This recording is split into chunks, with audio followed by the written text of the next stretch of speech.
Baik, assalamualaikum warahmatullahi wabarakatuh. Selamat malam rekan-rekan. Hari ini tanggal 30 Mei pukul jam 12 malam.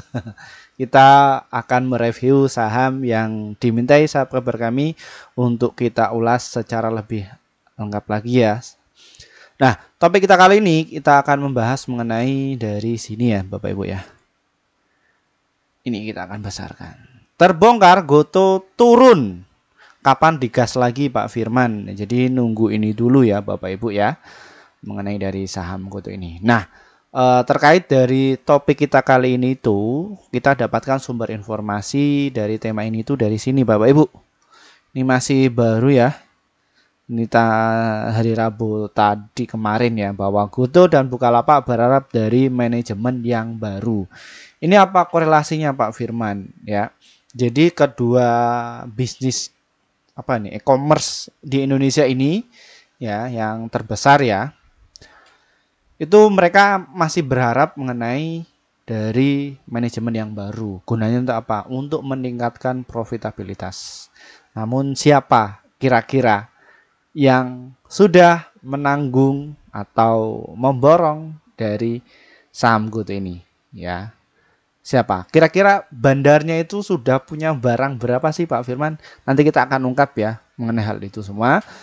Dan kapan Goto itu akan digas lagi ya, dan bagaimana strateginya mengenai dari saham Goto ini ya Bapak Ibu ya, seperti itu. Jadi untuk itu bagi kalian jangan di skip ya video kali ini agar kalian itu tidak gagal paham ya, seperti itu. Namun sebelumnya disclaimer Bapak Ibu, kami tidak menyarankan kalian untuk menjual atau membeli di suatu saham manapun. Jadi keputusan menjual atau membeli ada di tangan kalian masing-masing. Nah, di sini Bapak Ibu, bahwa Goto ini itu dia terdistribusi ya, dia harganya itu turun. Ya, kenapa Pak Firman? Nah, ini sudah sebagai anomali lah. Ya, sudah 3 hari naik ya, ini waktunya untuk koreksi dulu. Ya, kira-kira bandarnya siapa Pak yang buang barang tadi itu? Nah, di sini kalau kita lihat asing itu distribusi ya, cuma 6 miliar saja. Ya. Dan kalau kita lihat dari market maker-nya tadi itu ini yang buang barang Bapak Ibu ya, total transaksi. Kita akan besarkan dulu. Di sini Bapak Ibu yang buang barang mengenai dari saham Goto ini. Ini saya akan lihatkan ya. Nah, ini pelakunya nih. Ya, YU, LG, KZ ini yang mereka buang barang ya. Jadi YU ini sudah punya stok ya di harga bawah dan dia jual di 71 ya. Ini YU dan juga CC ini dia buang barang dulu. Nah, kira-kira penghuni yang paling banyak itu siapa sih Pak Firman? Kita sudah dapatkan ya sumber informasinya bahwa market maker yang dalam 5 bulan belakangan ini ya, dia justru mengakumulasi banyak ya, seperti kira-kira siapa? Nah, ini kita sudah dapatkan Bapak Ibu ya. Nah, di sini Bapak Ibu. Nah, kelihatan nggak? Ya, di sini JP Morgan atau kodenya itu BK, dia berhasil mengakumulasi dari saham Goto ini senilai 688 miliar atau jumlah lotnya sekitar 96 juta. Terus yang kedua, peringkat kedua itu ada AK, itu senilai 538 miliar, PD 160 miliar, NI 92 miliar, dan CC 59 miliar ya. Dan di sini kalau kita cek ya, penurunan dalam 5 bulan belakangan ini di tahun 2004, ZP itu buang barang sekitar 474 miliar, XL 300 miliar, BB 238 miliar, dan RF 220 serta TP 193 miliar ya. Dan GU sendiri cuman kalau di total belakangan ini cuman 190. Nah, di sini Bapak Ibu yang terpenting itu. Ini JP Morgan itu masuk ini masuknya kalau saya rasa ini masih kecil ya. BBRI saja dia sampai berapa triliun. Ya, jadi banyak para retail itu belum pada cut loss, jadi BK-nya ini belum narik ya. belum narik, belum ditarik. Ini ada AK yang tahun lalu AK sama BK itu ngeguyur. Ini tahun 2004 dia mulai yang dipakai untuk akumulasi, tapi yang untuk dibuangkan barang itu di ZP. Inilah peran market maker atau kalian sebut itu para bandar ya, istilah ininya seperti itu. Jadi untuk dagang-dagang saham. Jadi apakah ini Pak Firman pengaruh dari harga saham itu berpengaruh nggak sih Pak mengenai dari laporan keuangan? Tahun 2024 ini ada sebuah novelty ya yang sudah saya temukan itu nggak berpengaruh. Nggak berpengaruh. Yang untuk volatilitas harga atau nilai harga ya, itu yang mempengaruhi itu ya ini market maker. Apa sih Pak itu market maker? Bandar lah kayak gitu ya. Istilah kasar itu bandar. Ya, broker summary. Ya, jadi mereka ini yang mengumpulkan itu. Karena tujuan mereka ya ini untuk membuat likuiditas. Ya, jadi biar rame. Jadi antara naik turun suatu pasar itu ya mereka yang mengendalikan. Ya, seperti itu. Dan kalau di balik layar kalau Bapak Ibu tak perlihatkan dari BK ini ya satu gedung lah. Ya. Di situ ada beberapa trader yang profesional, yang ada lisensinya juga, ada investment banking, dan juga ada leadernya juga mereka kelola dana ini semua. Ya, seperti itu. Jadi nggak ada berpengaruhnya. Ya. Lu kok bisa Pak Firman? Fundamentalnya seperti apa? Nanti saya akan utarakan ya seperti itu. Jadi titik yang memengaruhi nilai harga saham itu ya nih broker summary. Ya, jadi siapa yang mempunyai jumlah saham yang terbanyak ya mereka yang kuasai. Nah, kalau di lapangan itu oh ini Pak Firman retail itu 70% masyarakat yang mereka punya. Nah, masyarakat yang pertanyaan adalah masyarakat yang mana? Ya. Kalau masyarakatnya 100.000 ya mungkin ya bantai-bantaian. Tapi kan di sini masyarakatnya adalah ya BK ini sama AK ini. Masalahnya kan seperti itu. Nah, kalau kalian pengen tahu ya untuk buka akun di sekuritas JP Morgan itu bukan 100.000 Bapak Ibu ya yang biasa kalian buka. Itu minimal itu 300 juta opening akunnya. Ini ya kalian akan masuk di situ. Dan juga AK ini ya broker asing. Jadi asing ini masuk. Kenapa asing ini kok justru masuk Pak Firman? Nah, ini ya saya juga kaget ini. Kenapa kok asing ini masuk? Jadi di sini Bapak Ibu yang ada clue-nya ya bahwa tapi ini disclaimer ya, nggak menyarankan kalian untuk jual atau beli ya, seperti itu. Nah di sini untuk AK sendiri, kenapa kok asing ini masuk ini? Nanti di bulan Mei ya tanggal 30-an, di akhir bulan itu ini juga kasus di saham Goto itu ada arah tiba-tiba. Di sini ya. Nah, oh sorry. Ya di sini. Nah di sini. Nah di sini. Jadi saham Goto itu ya nggak mau kemana-kemana. Ya cuma di 104 sama di 107. Ya di sini. Naik turun. Ketika saham Goto ini tuh masuk di indeks MSCI, wah langsung ini netting itu sekitar 3 triliun kayaknya. 7 triliun. Ini langsung arah. Ya, dari harga 104 ini langsung arah. Ini bulan Mei, akhir Mei kemarin. Ya, apakah itu sebuah ini Pak?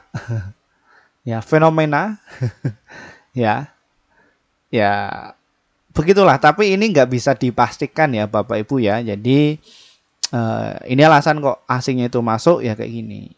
Nah, kenapa kok asingnya kok masuknya pelan-pelan Pak Firman? Ya memang harus pelan-pelan. Tapi kalau terjadi kasus seperti ini lagi ya di bulan Mei kemarin ya tahun 2023 ya akhir mau ke Juni ini geger ya. Jadi yang mereka para influencer bandar-bandar ya yang notabene jaga tiap emiten itu geger lah. Ini kenapa kok bursa nggak apa namanya, nggak jeli mengenai hal ini. Bursa itu ngapain ya, kayak gitu, fenomena seperti itu. Jadi berat Bapak Ibu semuanya, jadi jadi wasit dalam perjalanan itu berat ya. Jadi nggak semudah para retail yang bayangkan, berat sekali ya, seperti itu. Nah, kira-kira itu ini kan naik tanggal berapa sih Pak? Ya ini kita bisa deteksi ya, itu di bulan ini Bapak Ibu, di bulan Juni, Mei akhir kayaknya, Mei akhir. Ya. Jadi ada indeks MSCI yang namanya. Indeks MSCI itu apa sih Pak Firman? Ya. Jadi indeks MSCI itu ibaratnya gini ya, kalau saya secara gamblangnya itu segini. Ya.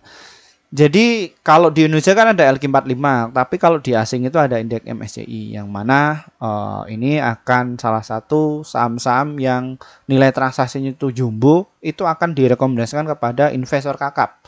Investor kakap sendiri itu bukan block trader ya, tapi ya institusi. Gunanya untuk apa? Ini loh, kalau kalian dagang di saham GoTo, itu kalau kalian dapatkan itu bisa gede ya, karena volume itu gede.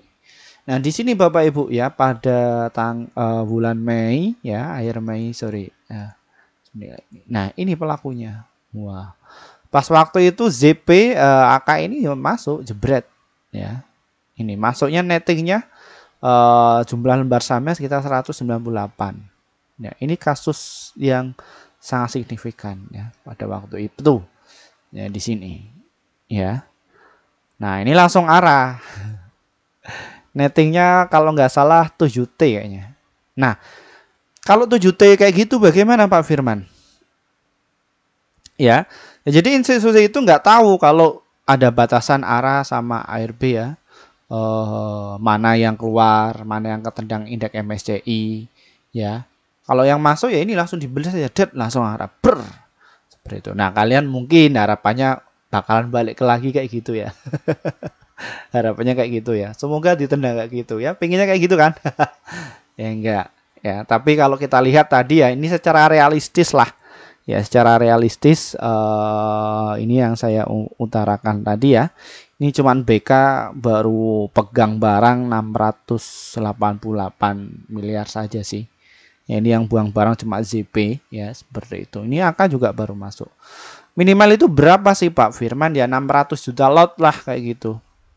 600 juta lot ya, kayak tahun ini ya, pas waktu saham GoTo ini tuh naik, ini pas waktu di harga ini tuh saya melihat, oh ini pas waktu itu MG ya, MG sudah punya barang 600 juta lot. Nah, setelah itu ya dia tinggal digoreng saja sampai ke atas. Nah, mereka jualan di sini. Nah, retail itu banyak masuk ketika di saat ini. Masuk. Ada yang tanya Pak Firman, ini bisa naik nggak? Bisa naik nggak? Ketika saya review di sini itu nggak ada yang mau beli. Wah, ini analisa cap kadal itu banyak sekali utarakan. Tapi no problem, di situ ada yang pro dan kontra. Tapi kalau yang masuk di kelas saya itu masih percaya sama saya. Ya, seperti itu. Ini analisa Pak Firman itu ada benernya juga ya. Pas waktu itu banyak sekali ya influencer, berita, guru saham dan lain sebagainya itu menjelekkan bahwa ini tuh saham GoTo ini akan ke 50, panik selling semua itu. Tapi di sisi lain ya masuknya itu cukup gede ya. Di situ ada celah ya, seperti itu. Nah, di sini kalau kita lihat ya, ini JP Morgan itu ya kayak gini masuknya. Di masih satu ini.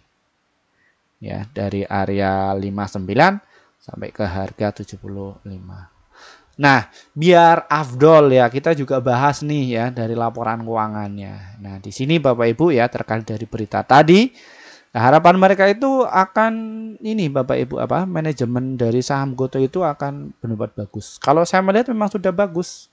Nah, kalau investor pemula itu mungkin melihatnya ya dia masih rugi. Tapi kalau dari kacamata saya sendiri ya, sebagai pembisnis juga ya, pengusaha muda juga seperti itu, dia yang tadinya itu rugi 6,4 triliun, dia sudah kecilkan, sudah diturunkan, nggak ada 1T, cuma 861. Ini masih berkembang. Nah, yang saya perhatikan apalagi kalau kita melihat dari sektor perusahaannya, yang tadinya itu 1,4 triliun pendapatannya sekarang menjadi 4,0 triliun. Nah, kenapa kok masih rugi Pak Firman? Karena apa? Karena dari beban operasional itu sangat tinggi. Ya. Biaya rasionya memang dia minus 24 kali, PBV-nya dua kali. Nah, biasanya kalau orang-orang yang fundamentalis di laporan keuangannya itu, ya mereka mengesampingkan hal ini. Tapi kalau saya pribadi, saya untuk cari cuan ya nggak 100% sih. Betul juga. Nah, apa Pak? Apa dasarnya Pak Firman itu apa dasar? Nah, di sini Bapak Ibu, ya. Ya, ini terbang ya. Ini saya akan perlihatkan saham-saham yang ada korelasinya. Ini kan bosok ya, ibaratnya sahamnya itu nggak liquid. Nah, ini yang bagus ini juga turun kok. Ya. Nah, kalian mau ngomong apa? Bagus loh ini. Bagus ya. Kenapa kok turun? Ya. Terus yang jelek-jelek nggak apa. Ini yang lagi viral ini, brand. Ya. Kalau kalian itu berpatokan ini, PI rasionya 393 kali. PBV-nya 95 kali. Kenapa kok saham brand itu ngacir kayak gini? Silahkan netizen yang terhormat dijawab sendiri. Tapi kalau saya pribadi di kelas saya itu saya ungkapkan mengenai mekanisme pasar modal tahun 2024 itu up to date. Ya, dan ini nantinya juga saya akan riset juga. Ya, saya neliti, setelah saya teliti ya nanti saya jual ke investor, ke jurnal internasional. Ya, ini loh. Di situ saya memaparkan beberapa data ya, saya kumpulkan, saya analisa sudah. Sana dibaca. Ya, biasanya dibaca para investor kakap yang dari sana.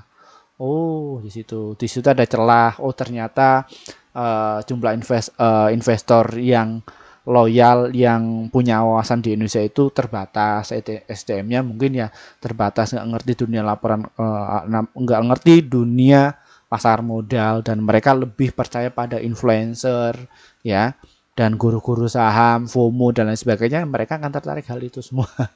Ya, ya kayak gitu Bapak Ibu ya. Ini lagi dari Goto. Oke, jadi Goto ini masih dikumpulkan. Biarkan JP Morgan itu kumpulkan barang dulu. Setelah itu nanti ya akan digoreng kembali. Ya, seperti itu. Harapannya nanti tunggu saja nanti di akhir Mei ya. Apakah saham Goto ini masuk di indeks MSCI? Ya, nanti akan menarik kembali. Ya, seperti itu. Nah, kalian kalau pengen cari indeks MSCI itu seperti apa sih itu Pak indeks MSCI? Nah, kalian bisa cek kayak gini ya Bapak Ibu ya, Bapak Ibu. Apa namanya? Kalau bisa itu up to date ya. Indeks MSCI itu apa? Ya. Nih. Kayak gini, jadi harus teliti dulu kayak gini. Indeks MSCI adalah indeks yang dilakukan oleh sebuah lembaga riset ya, penelitian MSCI Morgan Stanley Capital Indonesia untuk mencerminkan pergerakan harga saham pada berbagai kategori yang dibentuk. Ya ini. Usernya Goto kayak gitu aja. Ya seperti itu. Ini kalian bisa dibaca sendiri. Nah, kayak gini. Kalian seperti apa? Oke ya. Nih. Nah, kira-kira kapan terbangnya Pak Firman? Nah, ini Goto ini ya kalau saya pribadi ya biarkan bandarnya itu distribusi dulu. Ya, jadi ya ambil uang-uang, bukan mengambil ya bahasanya ya. TP dulu lah untuk modal bensinnya lagi ya. Setelah dia sudah distribusi nggak kemana-kemana, maka dia akan narik kembali. Dan ini net sale-nya dalam satu hari itu baru 213 miliar ya. Kalau Bapak Ibu tadi kita lihat ya, JP Morgan dia punya berapa dari bulan Januari ya sekitar 600 miliar. Ya, ingat, uang barang sehari saja. Enak kan? Untungnya seperti itu. Kapan Pak Firman ya? Tunggu dulu. Dia besok turun lagi, no problem, atau diangkat ya sama market makernya, no problem. Nah, kita lihat dari bid offer-nya. Ini saya sudah rangkum juga ya. Ini dilihat. Nah, di sini Bapak Ibu untuk bid offernya juga menarik ya. Ini 373, 74 ya, kepala 3. Ini apa ini? 76, 77, 78, 79. 1 juta lot. Ini apa-apaan? Nah, ini 80-nya ini targetnya di 2 juta. Dan di sini juga 66, 65, 64. Ini satu rapi. 68, 67, 2. Ini ada sebuah komunikasi yang mereka tahu ya. Di sini orang yang pengen beli ada 4.000 ya. Dan yang mau jual ini pasangan jual ada 6 ribuan. Bid offernya bidnya 22 juta dan offernya 18 juta lot. Nah, ini juga bisa dicabut suatu saat nanti ya, jadi tinggal dinaikkan saja. Seperti itu. Ya. Kayak gitu Bapak Ibu. Ya, ini dari saham Goto. Biarkan saham Goto ini tuh turun, kasih kepada bandar 7170, kasih kepada bandar. Setelah itu kalau mereka pengen gerakkan ya nanti akan digerakkan ya, seperti itu. Oke, strateginya bagaimana Pak Firman mengenai dari saham Goto ini ya? Ini yang kalian tunggu-tunggu. Ya, berhubung subscriber kami itu usianya 30 tahun ke atas, yang notabene lebih ke swing sama invest, Bapak Ibu tinggal tunggu dulu di harga 70 dan juga di 69 serta di harga 67 dan juga di harga 66. Spot kuatnya ada di harga 64. Bapak Ibu bisa tunggu, bisa dicicil, sesuaikan trading plan kalian, enak yang mana. Kelemahan dan juga kelebihan apa Pak Firman? Tentu pasti ada. Kalau kelebihannya, kalau kita nyicil, kalian akan dapatkan barang dimanapun. Ya. Kalau yang nunggu, ya kalian akan dapatkan best price, ya harga yang terbaik. Kelemahannya Pak Firman, nah kalau kalian itu nyicil, itu kalian akan kehabisan amunisi. Misalkan kalian itu nggak tahu strateginya itu bagaimana. Dan kalau kalian itu nunggu, ya belum tentu kalian dikasih sama JP Morgan. Ya, seperti tinggal sesuaikan passion Bapak Ibu. Nah, Pak Firman pakai yang mana? Saya pakai dua-duanya.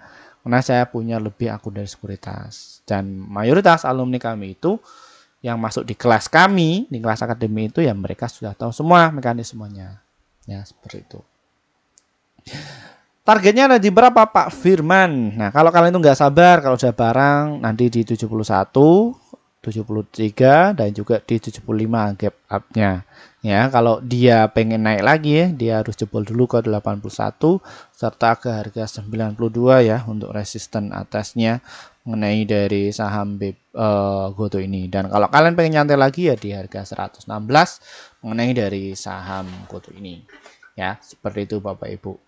Pak Firman untuk trading boleh nggak Pak Firman? Boleh ya, ini ya, untuk trading. Tunggu saja di 70. Stop loss di harga 69, jual di harga 71 dan juga di 72. Kalian bisa main 100 juta atau miliaran dari saham Goto ini ya juga masih aman sih. Karena apa? Volumenya cukup tebal. Atau enggak kalian pengen nunggu main di harga 66 dan juga di 65, nanti jual di harga 66 serta di harga 67 ya. Atau tunggu dia itu koreksi, boleh saja seperti itu. Tapi kalau untuk day trading atau untuk fast trade ya kalian itu mainnya cepat. Ambil untungnya juga cepat, batasi resiko ya, seperti itu. Tinggal sesuaikan trading bareng kalian seperti apa, seperti itu. Baik, mungkin itu saja Bapak Ibu. Agak ngantuk ya saya ya, beratnya agak ngomongnya agak ngelantur kan sudah malam 12:30. Nggak apa-apa, yang dari luar negeri, Malaysia, Singapura, Jepang, Korea, terus dari Australia ya nggak apa-apa. Ini pagi-pagi ya mungkin ya kalian ya, nggak apa-apa ya. Sampai jumpa dari saya. Wassalamualaikum warahmatullahi wabarakatuh. Kita nanti akan review saham kalian. Tulis saja komentarnya nanti yang banyak apa, nanti kita akan ungkap ya untuk kalian ya, seperti itu. Dadah.